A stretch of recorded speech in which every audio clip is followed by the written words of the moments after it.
Мисалы үчүн мына бийлик тарапты жактагандар бир массалык маалымат каражаттары ага каршы сүйлөп же өзүнүн баягы кожоюндарына позициясын билдирүү үчүн кылган экинчи жак болуп калды.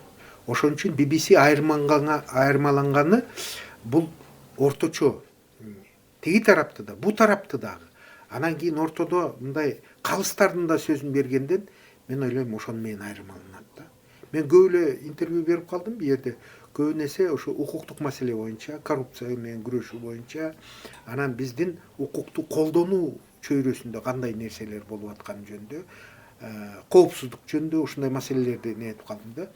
Кийин укканымда жалаң гана меникин эмес, ошо башка тараптарды дагы угузуп, мисалы үчүн мен сын пикир айтсам, ошо бийликтин же башка бир тараптын көз карашын чагылдыра турган адамдардын кайчы пикирин да угулуп калчу да. Ошол убакта дагы калыс адамдар сүйлөгөнүн да угулуп калчу. Ошону менен айырмаланат. Анан кийин мен бүгүнкү күндө уга элекмин, мындай чынын айтканда бийлик тарабынан болобу же оппозиция тарабынан болобу, жөнөкөй жарандык коом тарабынан болобу, BBC'ге айтылган сын пикирлер.